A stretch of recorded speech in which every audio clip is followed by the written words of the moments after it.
We are so good at serving ourselves, and in the process we destroy not only other species, but the very environment that we depend on. –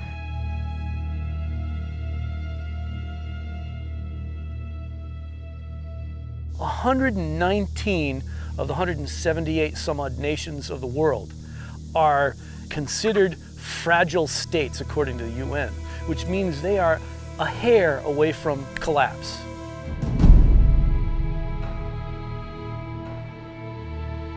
The truth is, we are only feeding nearly 8 billion people today by destroying our life-supporting ecosystems. We can't keep that up. The capacity of land to support humans is diminishing all the time. It's diminishing in the nutrients that's in the soil.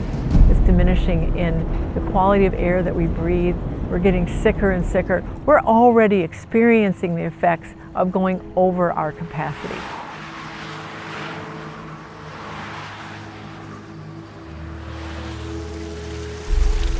We are following the trajectory of a detritivore organism that goes in and eats everything available to it until it's gone. Our population goes through the roof, we pollute our environment, and our population crashes.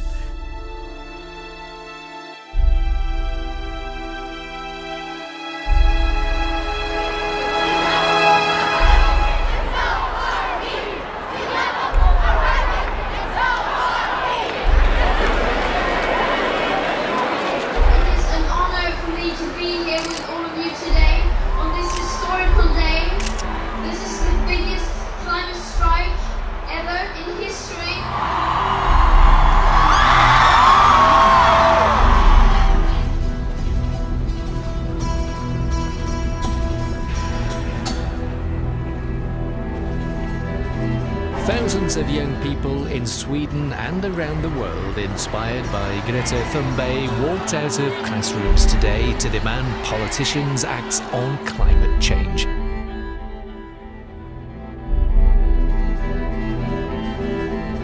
For way too long, the politicians and the people in power have gotten away with not doing anything to fight the climate crisis. But we will make sure that they will not get away with it any longer.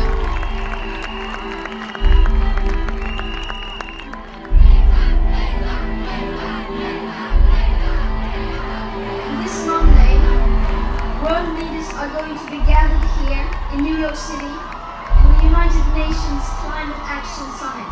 The eyes of the world will be on them. They have a chance to take leadership, to prove they actually hear us. Do you think they hear us? We will make them hear us.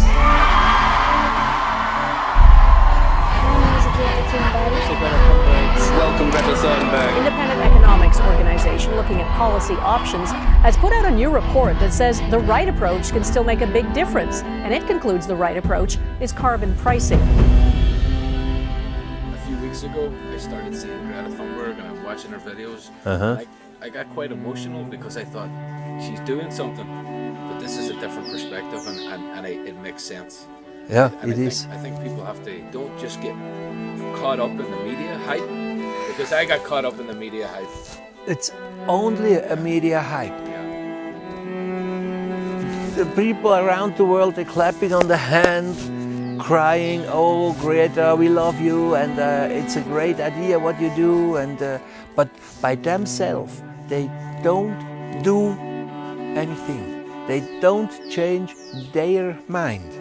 So the young girl, Greta Thunberg, who's being used as a catalyst to bring the attention of what they call climate change, which is really climate destruction. This young girl was told about the problems with climate change. She became worried and fixated and cares about what's happening to the planet, and she is frightened. So they're taking this and they're using this fear, and they're getting people upset enough about it without really thinking about what the real solutions are. The governments and the politicians are going to use this for carbon taxes and other taxes to try to control CO2. Like, that's the only problem we have is CO2. That's just one problem. My next guest on the show is a documentary filmmaker from Ireland. He says the Friday for Future movement won't solve a thing unless they focus on the overpopulation emergency first. We will do everything in our power to stop this crisis from getting worse. When I first heard about Greta Thunberg, like many people, I felt really inspired. But the reality is that unless the Friday for Future movement focuses on the overpopulation problem, then all of the efforts to battle climate change and environmental destruction are a huge waste of time. When we're adding over 100 million people to the planet every single year, no amount of consumption reduction or carbon taxes will ever be able to offset the demand that so many people place on the earth.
The future of humanity rests in the responsibility of each human being and as a collective.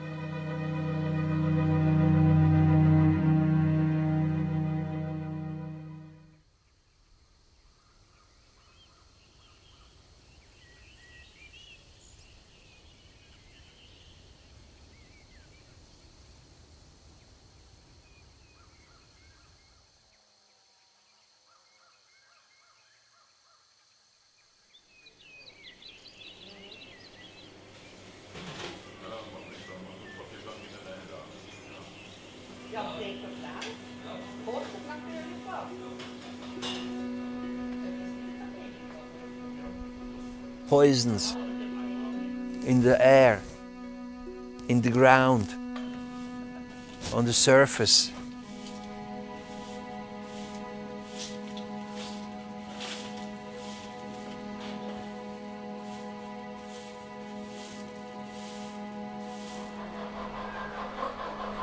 Plants, animals, they are also poisoned. The changing must start in the thinking of the human being. Every year we have about 100 million more people on this planet. Everyone needs housing, needs food, land must be developed, so more and more food is being grown. Every human being must be looked upon as a consumer of resources. In this short time, 130 up to 150 years, is the extremist environmental changing during the last 500 million years. Humankind should recognize that they are not the first ones who have developed on this planet. We destroy the fundament where we live on and are poisoning everything down. It's a saying that you're sitting on a branch and you are cutting the branch that you sit on. And actually that this is what's been done now. If we don't stop this chain reaction all kind of animals and all kind of plants will die out at the end. Not only the climate warming that we have as an issue, as a problem, we also have to face the destroying of all entities of nature. Humans lost the contact to themselves inside. And so they lost the connection also to the nature.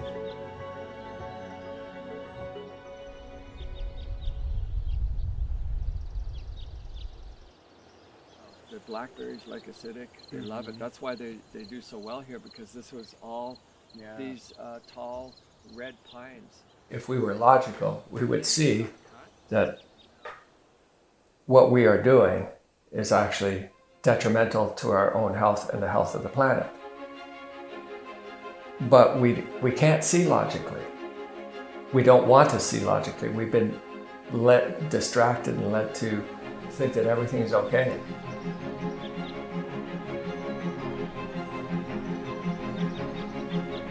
I think often about what possible scenarios could be in the future when the system does come crashing down. Things could just snowball in a very negative way that we just are not calculating, not taking into consideration the impact that we are actually having and how quickly it can unfold. It's going to be hugely devastating. We're running out, yet we're still putting 100 million people on the planet every year, which are demanding more and more. So as our resources go down, our needs are going up, and it's just going to, we're racing towards the cliff.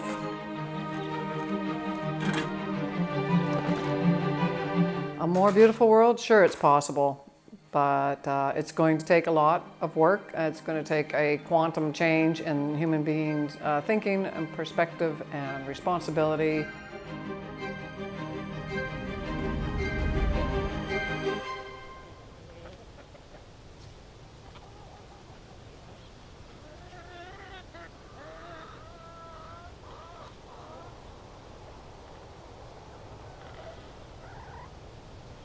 I saw things that were happening to our planet, and one of the things I understood from my studies is that the birds and the bees, the butterflies, are threatened. They don't have enough places to rest, to get nourishment. So I decided a solution would be to put in pollinator gardens to give the bees, butterflies, and birds a sanctuary. That's how this started. I think a lot of what's being created in our media is provoking knee-jerk reactions, and people are not stopping to think, what does this really mean? What does it really mean that we're in all these different countries with our military? What does it really mean that our resources are being strained? You know, what does it mean that our forests are disappearing? The Amazon rainforest, the forests on every continent, if they have forests, are disappearing, and that those are the lungs of the earth. What does that really mean? They're down in Brazil right now just burning forests so they can raise more meat. The oceans are so polluted. I mean, we are poisoning our planet. People have a hard time imagining that America could suffer some kind of breakdown.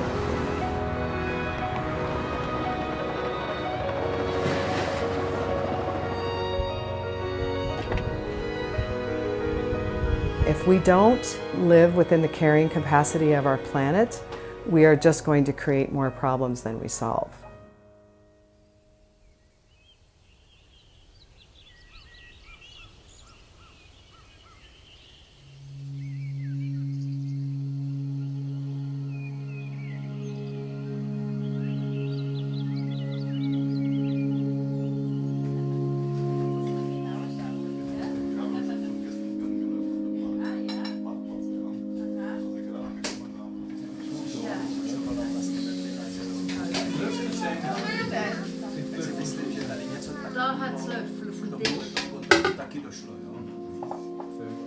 It's a kind of free community It has the goal to spread the information about the laws of nature and issues we have on our planet regarding the environmental problems. We are also studying the functioning of our thinking and realizing that we have a psyche and that we have a consciousness and how all these processes are occurring.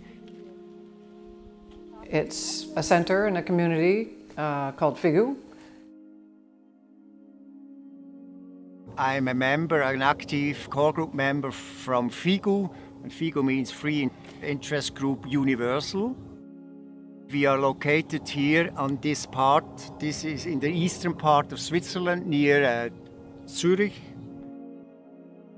The majority live around in the neighborhood. Me, as an example, I live around 7 kilometers far away. I only need 10 minutes by car to come to this place. Within that community, there's a regular group of people that are based out of Switzerland. But then there's people throughout the world that come, a couple times a year or whatever to help out. And I put myself in that camp. I like to go over there. I've been there now 8 times myself, and it's just a joy to be there. It's the flora is amazing. The way they've planted everything and the way they take care of things are just. I've never seen something quite like that. The planning and the care.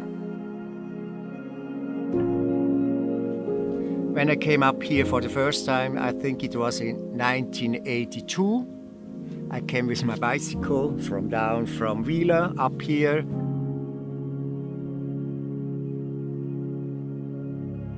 It just had been developed here. Since then it has developed very, very greatly. I see the sense behind our group, everything that we are striving for. We have a special, important task to be responsible for the well-being of the planet.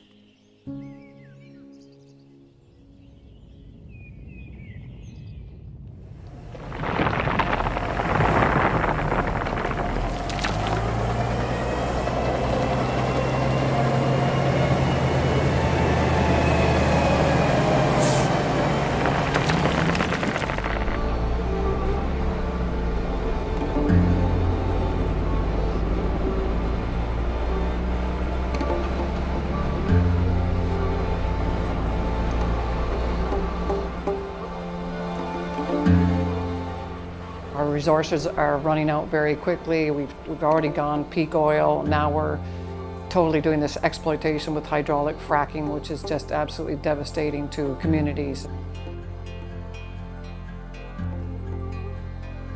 The infrastructure and all the needs that are happening within our own countries are going into huge disrepair with all the encampments and the homeless encampments and all the horrible state of affairs from the collapse, the economic collapse of 2008 and the one that's about to come.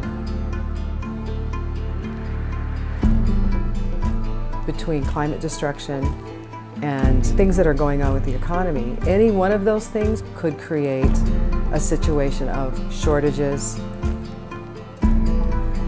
I think it's a perfect storm. It's going to be a big whack in the face when the oil starts, the prices of gas goes up, the costs to heat the homes go up, your sewer systems are breaking down, water sources are totally polluted. We're already getting there. We're there now.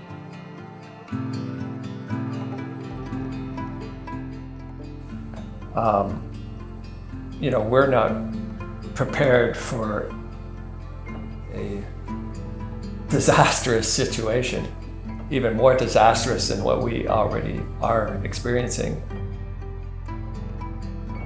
What if you are totally dependent on medical equipment and the electricity goes out, or you're living in a high-rise and the elevator is stuck? We're so dependent on energy.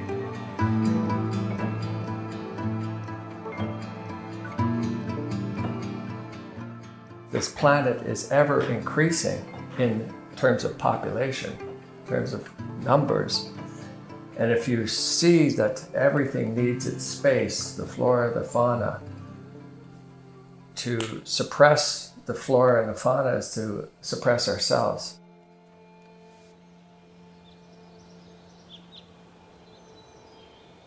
I think it's definitely prudent of every human being to consider the reality of the times we're living in and the fact that we do need to look at getting more self-sufficient.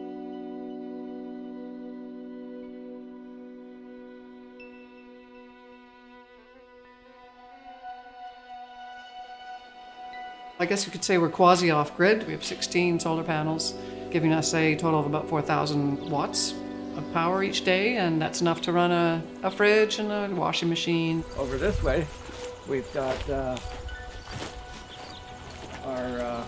couple of apple trees that have been tough. This and this have managed to survive without any nutrients.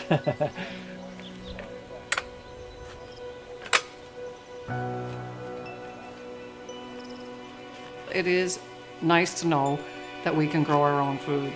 If everything goes to the wall, we have these resources, and the knowledge is invaluable. That every year you're learning more and more and more, and that's priceless. Another garden here. Catherine had the first year she made a small flower garden here, but we're going to.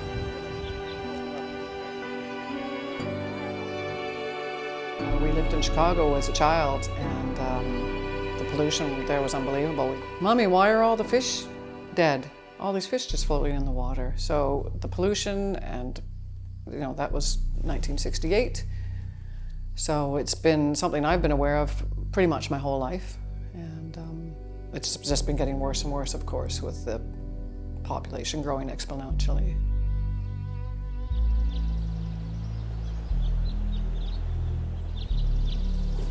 It's obvious that the biggest problem is the overpopulation, overfishing, cutting down of forests, farming. There's so many problems, and if you look at them carefully, it all leads back to the unsustainable growth of the human population at the expense of the planet.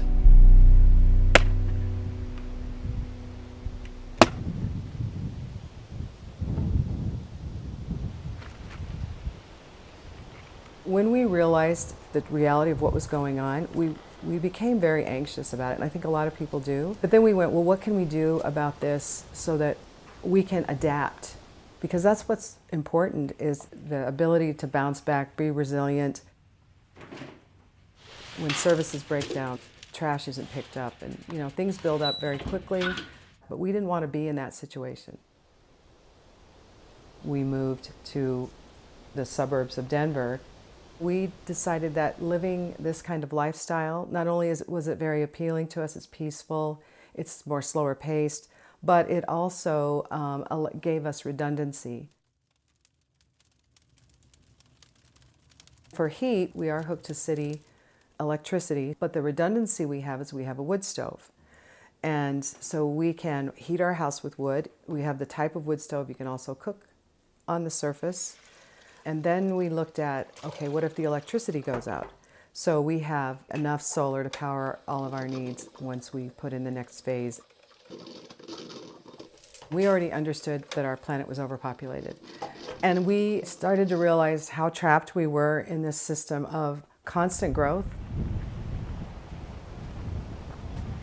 We can set an example to develop in a way that is more responsible and to control family sizes. It starts with each one of us. And so when we make those necessary changes within ourselves, in our thinking, in our actions, that creates an atmosphere and is encouraging to those around us, caring about other people, and not just, I've got mine, so I don't care if you have yours. We care that there's enough for everyone. I think the biggest problem on the earth right now is overpopulation. The earth itself and its resources are being so tremendously taxed by just how many there are of us here.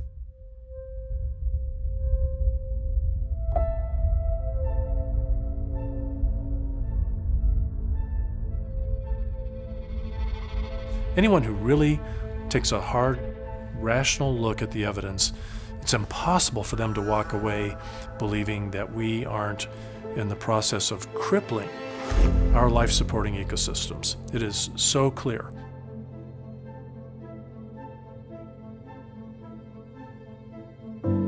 What's happening is as our numbers go up and our resources go down, in that gap lies so much suffering. We are heading toward massive starvation if we don't dramatically both reduce our total consumption and pollution levels and reduce our total human numbers on the planet.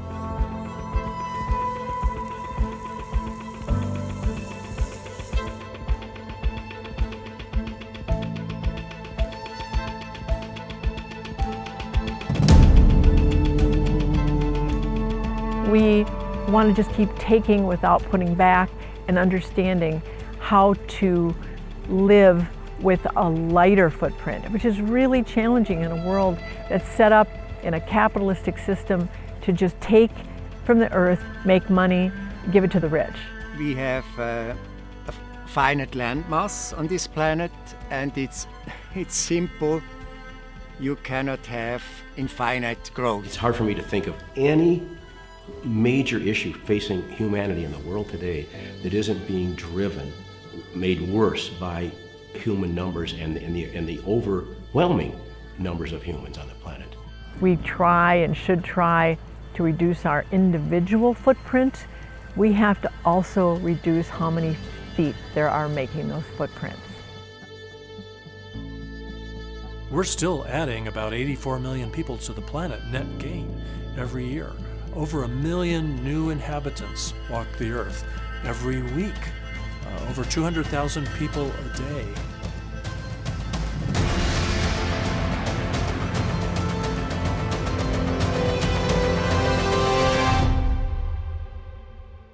Overpopulation is a noose around our neck. You put a lobster in the pot, cold water, turn the heat up. It's alive. It's slowly, the water gets hotter and hotter and hotter, and eventually it dies and it gets cooked. If you take the water, you boil it first, then you throw the lobster in, it screams. We actually are indeed in the collapse. It's happening slow enough that we become accustomed to it and we think it's normal. So the water is up and it's going to boil, but we're in it and we don't know when all of a sudden it's going to boil us. Things are changing just slowly enough that they don't really experience the pain. They don't recognize the pain. They're comparing how terrible the traffic was last year versus this year, not comparing this year versus 10 years ago. People like to say, if you talk to them about overpopulation, they say, well, science, we can create the technology. It almost seems they think we can have as many people on the planet as we want. Technology, at the end of the day, creates more pollution and also takes more resources to do all those things. We have to reduce our impact, and all technology does is take. Every phone we use, every piece of equipment we use takes minerals and resources out of our planet. And technology is not the solution, because for every problem it's trying to solve, it creates another problem. If technology were so great, would the oceans still be dying? Would the coral reefs still be dying at a faster rate than they were last year or the year before? We've got to get out of the delusion that technology is well on its way to solving our resource depletion problems, and it's not at all. Energy is only one part of it. I look at the environment as like the tines on a rake, and I think of energy as one of those tines. Water is one, wildlife is one, biocapacity is one. And we keep focusing on one at a time, thinking that's going to solve the rest of them. And they're really quite separate. They're quite separate. It's like saying, you know, oh, I've solved the problem of the roof, but now you need the walls, now you need the basement, you need the whole house, you need the whole earth to support life. If the earth could talk, what would it say? If we pay attention, it's giving us all the signals. The messengers, I suppose, are the scientists of the world who almost a month or two don't go by without us getting a new report telling us what we're doing to this planet and to the other living inhabitants of the planet. We're in this slow motion homicide of planet Earth. So I think the Earth is telling us, hey, hold on a minute, you've overreached. How about putting an end to the binge? How about relaxing a little bit, taking it easy, living in harmony with nature?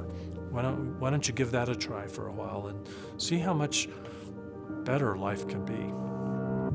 The problem is when you don't observe nature and you don't live in line with the natural processes, you create problems.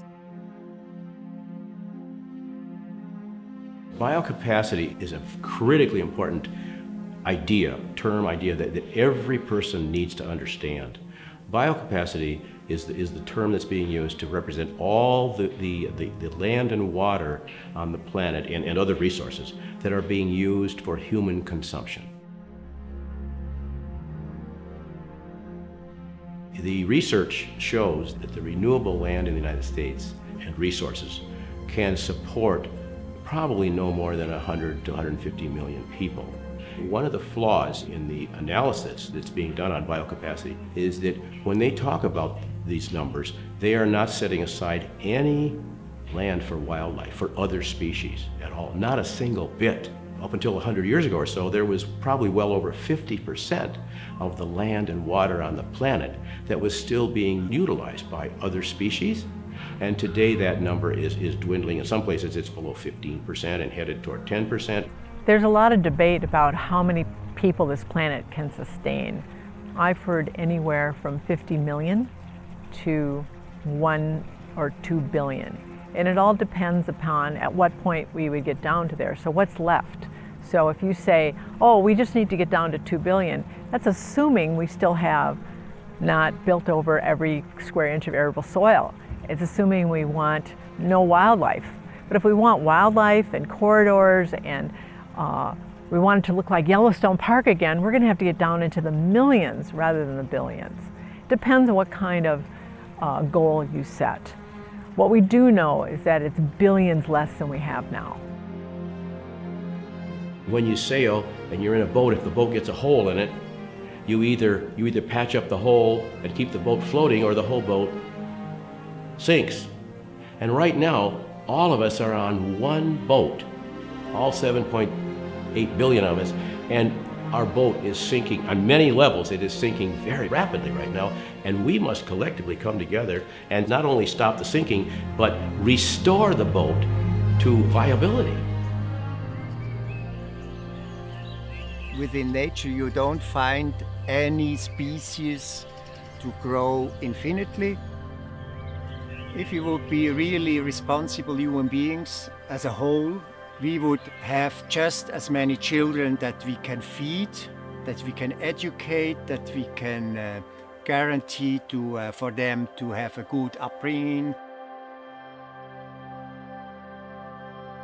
There is just one kind of growth that's good, and this is in quality.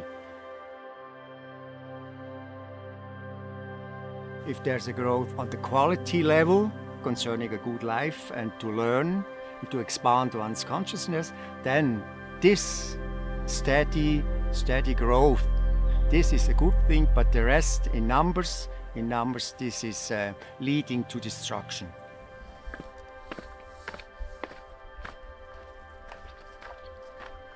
Within our group, we have a simple rule to calculate the number that would be suitable for this planet, and this is 12 human beings per 1 square kilometer. And if we would have 500 million human beings, this enables that the most part of the planet is wild, is nature, and is undisturbed by human being. And nature would provide plenty of all the resources.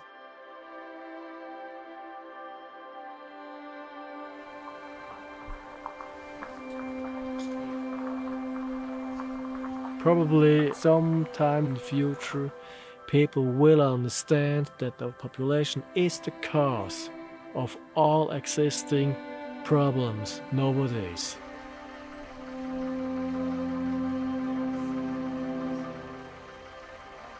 Almost every bad news you hear in the media have caused by overpopulation. If you start to think about it, the quality of food, the climate change.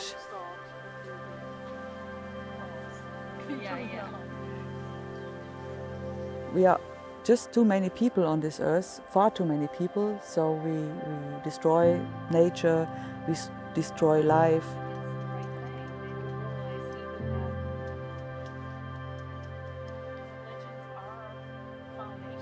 In my opinion, it's the underlying problem to all others. And as soon as that's corrected, everything else will fall into balance as well.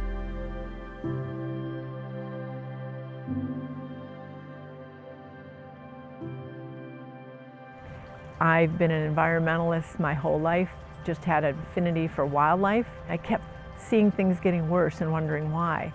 And then I met the founder of World Population Balance. I started World Population Balance in the early 1990s. I decided that it was critically important to start a new organization because I didn't see any existing organizations out there that were really telling the story to the extent and the ways in which I thought it needed to be told. We can't ignore that our own field of overpopulation has a terrible racist history. It's very true that there are people who understood this issue, really blamed people of color for breeding too much and all kinds of awful narratives that have been around. I'm very concerned that the overpopulation movement is just too white, both in its membership and its leadership. There are some people of color who are involved in this movement, but it's dominated by white people, and I totally understand why that would be suspicious of any people of color saying, you know, why should I listen to you? I look at it as, can we walk and chew gum at the same time? Can we be anti-racist and an overpopulation activist at the same time? And we're going to have to be. How do you work on an issue like overpopulation? It's absolutely necessary to talk clearly and precisely and directly. We are overpopulated, and that's the only way. Overpopulation really became a sensitive subject, making it really challenging for a number of people to talk about it. It's the people in power that are not talking about it, the people who are part of the corporate media world that are not talking about it. No ruler in a so-called democracy would talk about overpopulation and would talk about birth control because they would know that they wouldn't be elected anymore because people wouldn't understand. We're talking about world leaders, policymakers, journalists, and even environmental organizations. Many of our leading environmental organizations in the United States and the world have abdicated their responsibility, their global ethical responsibility, moral responsibility, to incorporate messages about overpopulation. These are all organizations that I believe are doing good work, and I think most of the things that they're trying to get accomplished, we should try to accomplish. Where I would fault them, though, is that they don't include a little bit of education about the population part of the problem. I'm not asking them to stop trying to preserve habitat, to stop trying to move us toward renewable energy, and those kind of things.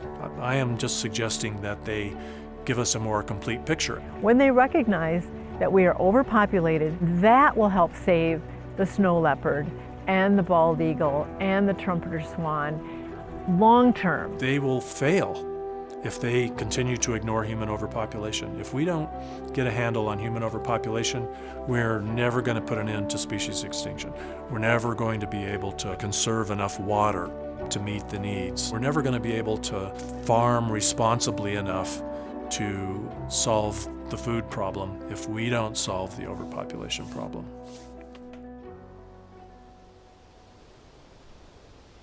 We would rather have enough to be able to harvest, and we lose them to the deer. You know, they come in and eat. They come in and eat everything. But they got to eat something, you know. So one of our goals is, the reason we have as many fruit trees and as big a garden we have is because we share it also with our chickens. We use it as food for them, and we want the wildlife to have their share. One of the biggest producers of CO2 is agriculture. A lot of the things that we do now, like farming, that would be harmless to our planet, that are necessary, are now a part of what is endangering our planet because of the sheer number of people. Even those of us like us that are trying to grow our food without chemicals, without pesticides or herbicides, our food is not clean and pure anymore because it comes in through the air, it comes in through the water, and it pollutes our property. Permaculture people, that movement, they understand that we need to be able to produce food in such a way that we replenish the soils, we protect the ecosystem, we enhance the ecosystem that we're on, and we don't use destructive farming practices. The problem is they think that just sound farming practices is going to solve everything, but that can't be. If you're a permaculture activist, I applaud your ability to look at the soil and try to regenerate it rather than pollute it.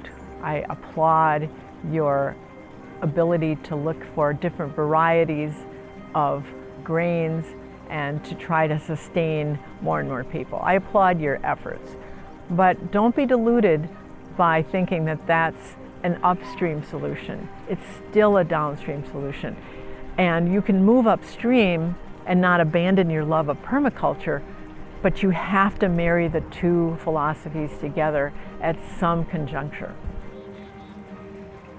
You haven't really gone off the growth model by saying you're going to treat the land better. That's certainly part of the story. It's certainly part of the story.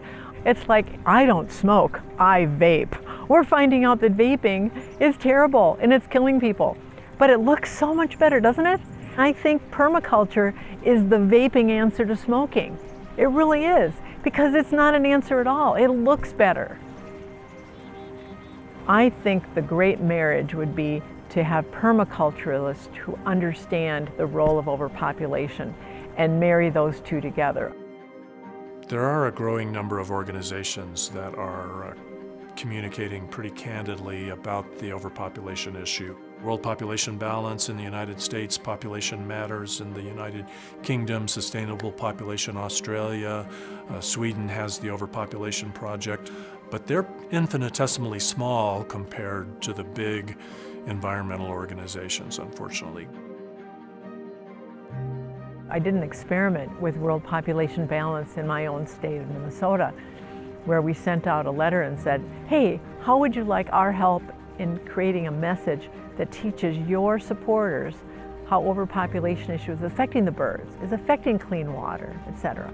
74 organizations we found, and out of all of the letters we sent, we only got one response, and it was negative. And it said, overpopulation isn't an issue.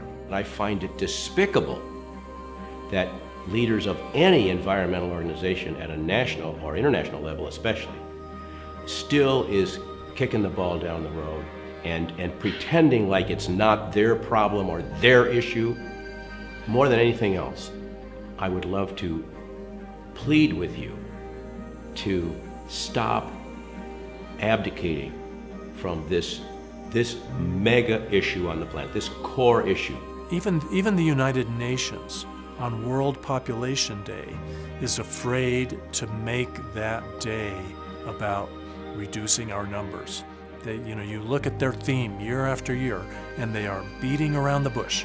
They are just overly political correct. They are cowards, and they're doing some good work, but boy, they could do so much better work if they would really communicate to the world honestly and openly about this urgent need that we've got an overpopulation crisis.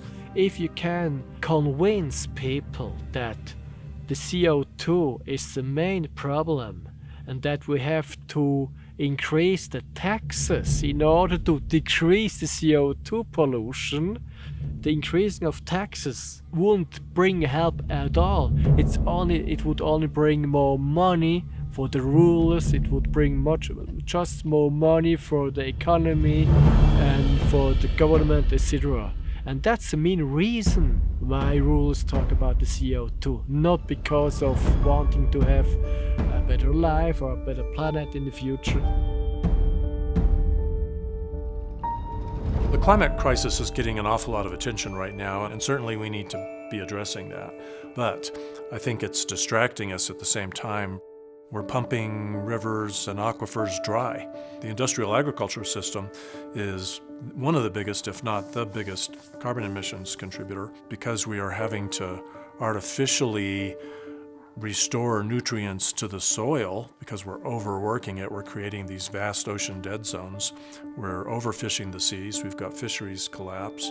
We're toxifying the land, the air, and the water.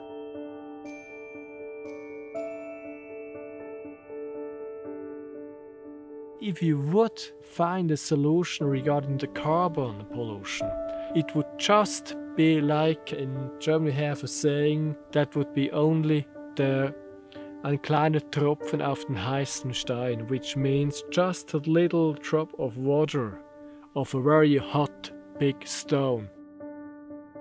It's very easy to walk out the door every day and participate in a world that is in denial of the overpopulation emergency. We need to recognize that every human being walking the planet is a walking carbon emitter. Choosing smaller families is the single biggest action that we can take to reduce our carbon footprint.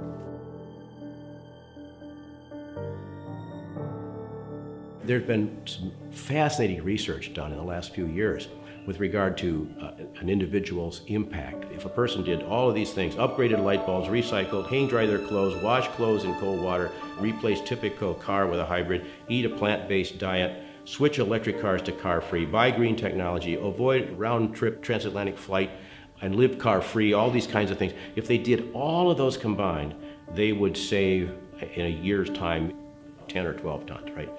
If they chose instead to have one fewer children and did none of those things, they would save 58 tons of CO2 to the environment. And that would go on every year after that because they had not had that child.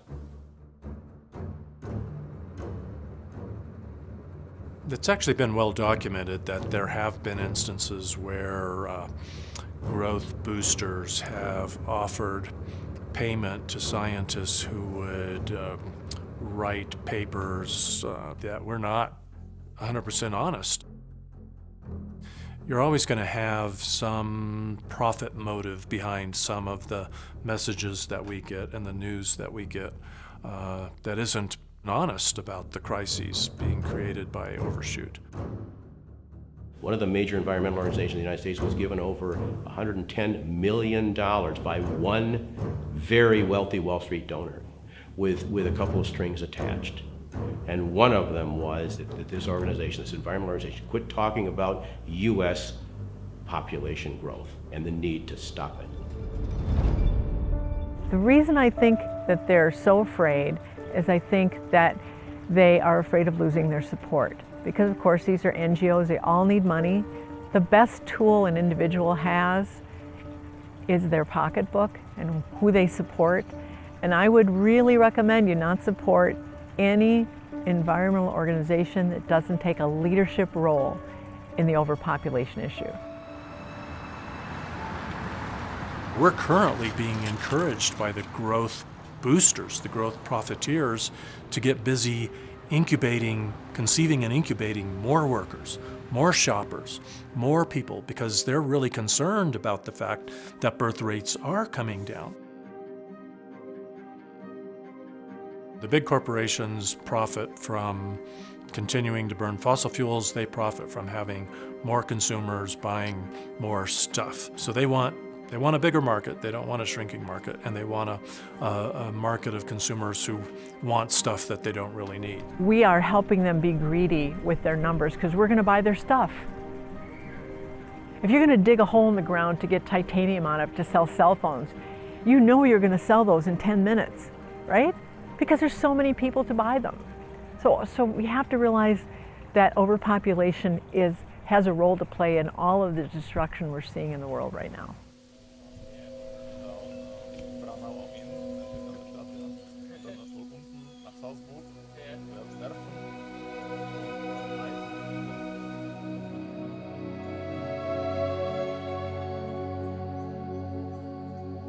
Economy says we must have constant growth, more profit and profit.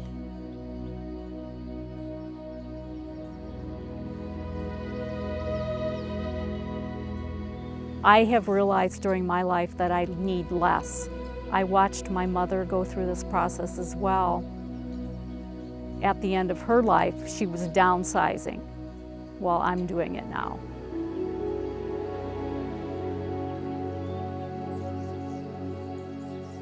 This is a process of getting there to watch the whole aspect.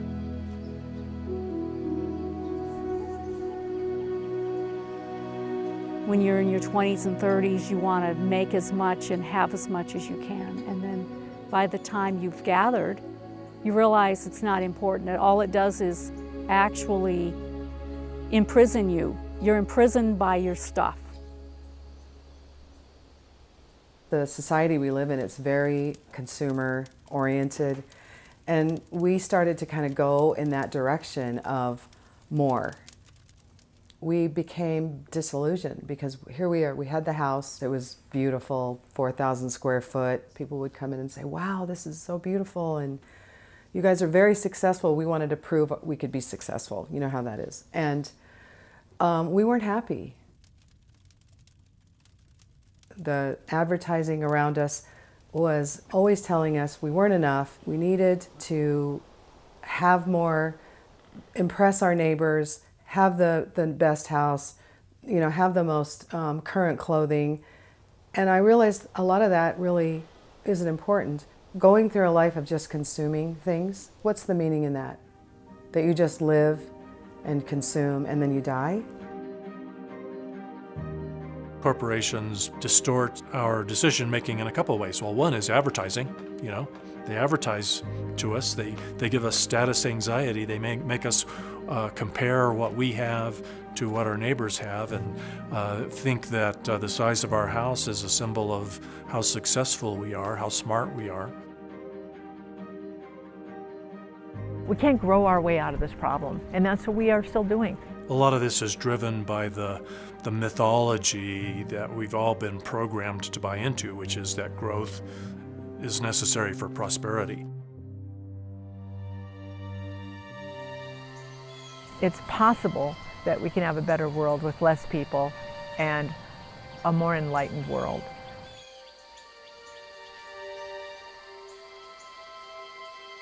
We have to have less children, and if we need to have less children, we have to have it. Yes, access is important, but the story is the most important thing. We are overpopulated. If smoking kills you, you have to stop smoking. If overpopulation is killing you, you have to stop overpopulating. If everybody understood that, and tomorrow we all acted on that, and overnight we averaged one-child families around the world, by the end of this century, we would be back down under 3 billion people. We would be well on our way in the lifetimes of some people who might be watching this film toward a sustainable population. We don't have to get any government involved. We don't have to pass any laws. We have the power. If you are of an age where you're planning a family, you have complete control over whether or not you conceive children, you're in complete control over how many children you decide to have. We need gender equality. We need to empower women, because women tend to make smaller family-sized decisions when they aren't being oppressed by men. Birth control is something that people fear to talk about because they think it will affect their liberty. They don't understand what freedom means. They think doing anything they want to means freedom. But if you do something that affects other lives, or that affect in a negative way other lives, that's not freedom. When people understand what a crisis is, they will start looking and having a dialogue that will come up with solutions. The question is, so knowing what we know about the climate destruction that's happening to our planet, the poisoning of our air and our water, how do we control our population? And it must be done humanely. And I think when you talk about overpopulation, because of all the science fiction movies, they always show it as this evil scheme to control the population. People don't even stop and think. They have a knee jerk and they say, I should be able to have the right to have as many children as I want, without thinking about what that means to our planet if we don't control our family size. There's a lot of understanding that needs to happen, as we've seen in other countries like China, who have tried to control their population to one child, and then they, because of their thinking, a boy is desirable, so then the girls were killed. So there needs to be also an understanding that the sexes are of equal value. If people can look beyond that eugenics scenario and instead empower themselves, we can actually start taking that on ourselves to control our family sizes and educate women all over the world so that they understand that the value of being a woman isn't just about having children, and that it's okay not to have any children. Would you like to talk about the solution to overpopulation in all its bluntness? Wow, well, I think the solution immediately, given the dire state of the world that we're in right now, is that everybody just stop having children right away. Well, obviously, that's not going to happen. But at least for 7 years, just stop and let the planet breathe, and we will die off naturally. We're not, so many people jump to this knee-jerk reaction that we're talking about, calling people and, extermination camps. That is not the solution. The solution is to stop bringing more people into the world. Stop having children. However, we have religions working against that. We have the whole entire economic system is predicated on producing more consumers, and that's how, until that economic model is changed too, that's going to have it's going to be very dissuasive. And all the corporations are going to do everything they can to keep people propagating so they can have more consumers and make the money. So, the solution obviously is just to stop or at least diminish, and it would have to be a worldwide implemented thing. So it's not just one country, so we're not just targeting Africa or Asia or whatever. It's just everyone around the world needs to take self-responsibility. Each person has to become aware and more tuned in. It's a combination of having awareness in the very first place of my little part to play. And it's me. I have to take the responsibility, not my neighbor over there, not those guys in that country. It's me. Overpopulation has been encouraged by our unwillingness to let go of religious dogma.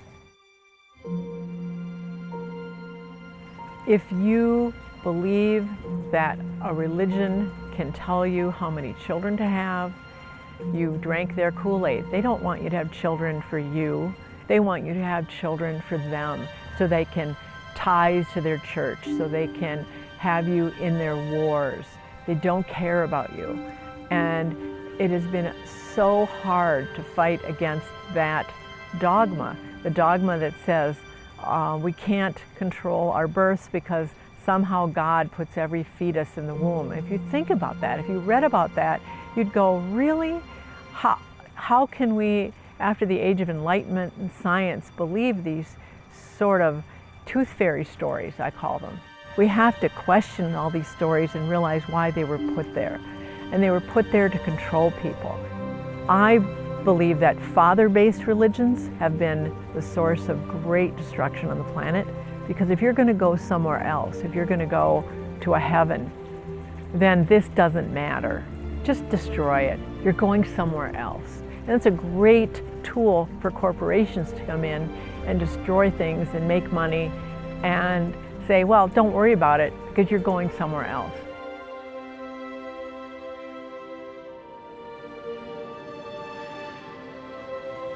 Quit talking about things that aren't going to matter when our whole ship is sunken under the ocean. Focus on what matters, and what matters is a livable planet.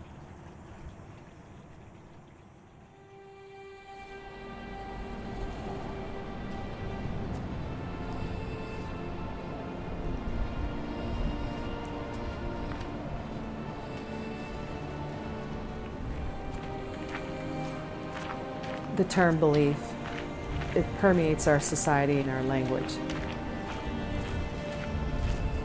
I believe this, I believe that, but what does belief really mean? Religion, organized religion, never made sense to me. It was just like, you know, if this God is all powerful and all loving, and if he's all loving, why is there a hell? If he's all powerful, why do we have to worship him? You know, it was just like, as a young kid, I used to sit there and think of that stuff. You went to Catholic school. Yeah, I went to 12 years of Catholic school, so. I kind of dabbled in it when I was young a little bit. And then I went, no, this is nonsense. We had reached this point where, okay, we have material success, but it's not bringing us the happiness, you know? And so that's when I started really searching again, and Bill too.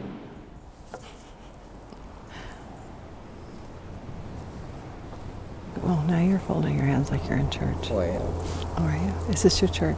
This is it. Don't get any holier than this. I started searching. I looked through different religions. I revisited, because even though I pretty much suspected there wasn't a God, I just didn't feel that. I would meditate, or I would even try prayer, but I wouldn't get anything back. It always was from in here. And so I thought, you know, I just don't feel like there's anything out there answering me the way we're taught. And so I decided, well, religion doesn't hold the answers to me, because every religion I looked at, not only did they want you to pray and worship a higher source, which made me uncomfortable, but they subjugate women. Every religion I looked at, I thought, how can this be the answer if women are less than? So then I decided to explore the New Age world, and I had been there before and had left it behind and thought, well, I'll give it another shot, because I feel confused and I am looking for answers. So I was looking outside of myself again, and I went into this world of people that talk about their angel guides and their channeling and all these very confused modes of belief. And there were so many books written on it, and I wasn't trusting myself. That initial knee-jerk reaction you get when you go, that's not true. I was ignoring that. I was believing. Luckily, I kept exploring it. I kept going to different people, and I would write down what they would say to me, and I would start to see the contradictions in their answers. How could that be real? So, you know, you start thinking in that way, and I thought, okay, am I looking for a Band-Aid, someone to make me feel better and tell me everything's okay? Or am I looking for the truth? I had lost my self-confidence since the answers were inside me. In exploring this world, I didn't feel like I was becoming clear. I just felt more confused, more lost. And I think there's a lot of people that go down this road, and I think religion often causes the same problem, because they're different sides of the same coin, really. One, a lot of people leave religion or reject it the way I did because it's so rigid and the way they treat women. All your wishes can come true if you just do this or think this. It's magic. It's not governed by the laws of cause and effect. It's more magical thinking. And so people get lost in that for their whole lives. People have beliefs that they identify with, and they become attached. That becomes part of who they are, these beliefs. And so they see their life through their beliefs. I think religion is one of the huge problems that's splitting people into us against them groups all over the world. People are limited in their thinking because of their belief systems, and that's also the reason why they can be manipulated very, very greatly. In nature, the strong protect the weak. But with humans, people may want you to think in a particular direction for their own profit or for their own power over you. But that's why it's important to be able to think for yourself. If you can't think for yourself, then you're going to be influenced by all of these different things. We're still being influenced, but at least we can try to test it and see if it makes sense for us and adjust. Religion has been a doctrine, pretty much all of them are doctrines that keep people looking outside of themselves for truth. By looking outside of themselves, they become dependent, and that creates a form of consciousness enslavement. Idolization is a huge thing too, which is all part of, it comes out of religion, but now it's into our sports stars and who we're identifying with. All this stuff, this is a vulnerability. This is keeping people distracted, and that is a huge weakness. That's culture, that's consumerism, that's corporate interests, it's the whole ball of wax. We tend to be told to accept it as being true, rather than question whether there is truth to it and logic.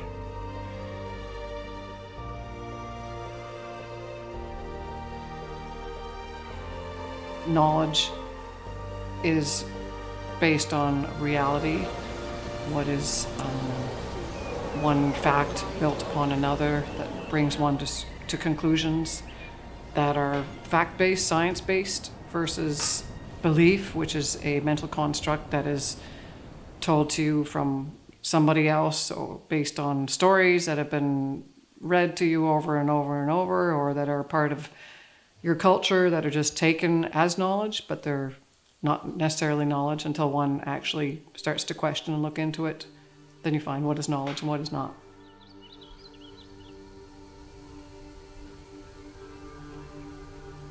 People tend to do this just believing something because it's the laziest, most comfortable way, just believing, not using his or her thoughts and feelings in order to figure out whether or not something can be true or not.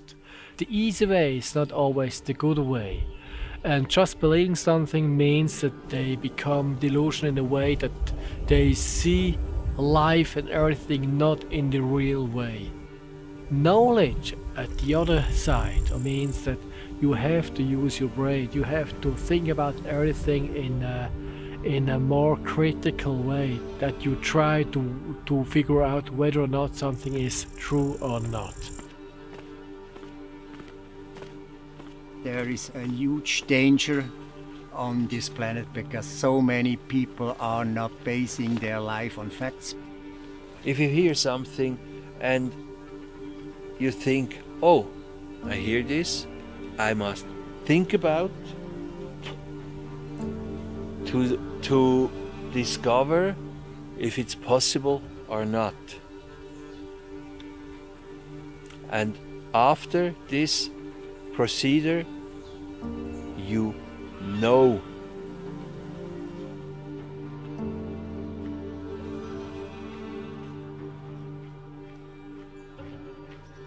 The less we exercise that muscle of our own intellect in solving problems, the weaker that muscle becomes, and the more dependent we become on the answers other people seem to have for us. Freedom has to be a freedom of thinking, a freedom of being able to see beyond our limits.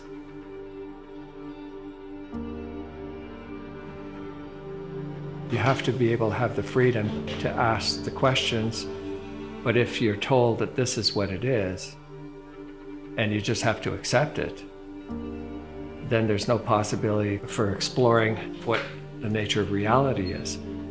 Hence, the self-imposed dampening of one's curiosity.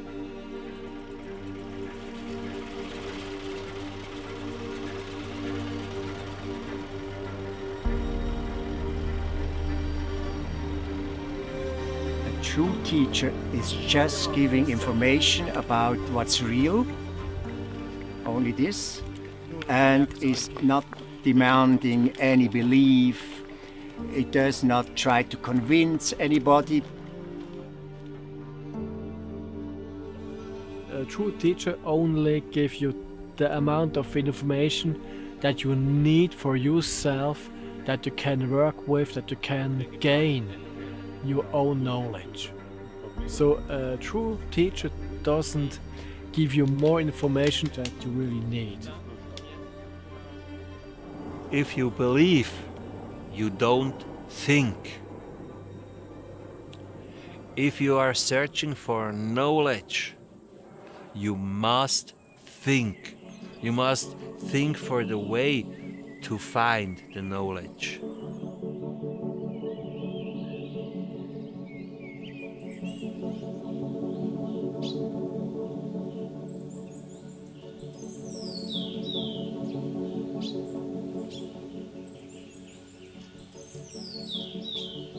You're presented with a story and a set of rules, and you're taught, just believe this. And if you don't believe it, one of the things they've done to human beings through religion is, if you don't believe what I believe, I'm going to shun you, I may kill you, I may imprison you, or I'll punish you because you need to think the way we think. You're not allowed to think for yourself. You have to take the dogma and you have to accept it. Giving up control to something outside ourselves. It permeates all areas of your life. The social structures, the family dynamics. Even though people may not be religious, that effect is still there. And with so many people practicing that, the ones that even question it, they don't have a foothold.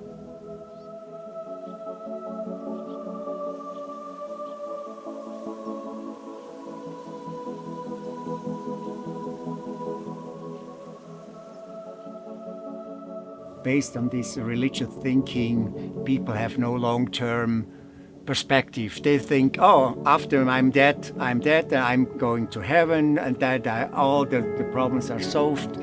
I don't care about the other people, the other generations.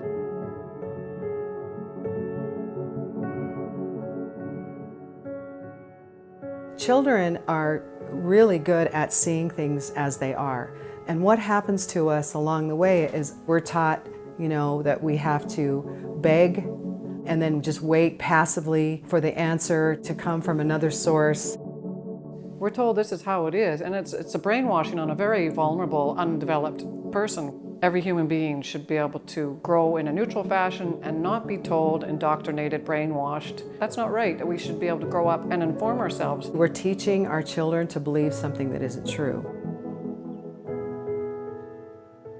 People have a hard time looking at things like overpopulation. Because religion stops the process of growing from a child to an adult, they aren't adults in their reactions to things. And when we truly become mature and become an adult, we are able to have the courage and the maturity to look at a situation and say, how can I solve this?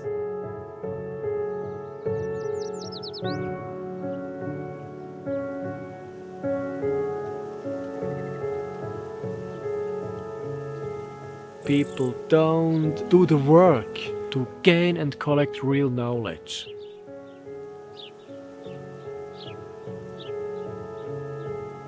The overpopulation itself is only the effect of the false believing of people, of the thoughts and feelings that people have that are not related to the reality.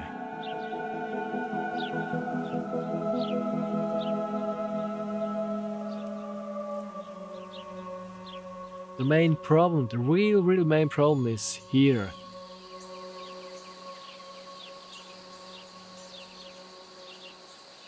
First, you have to be able to observe. You have to be able to see clearly.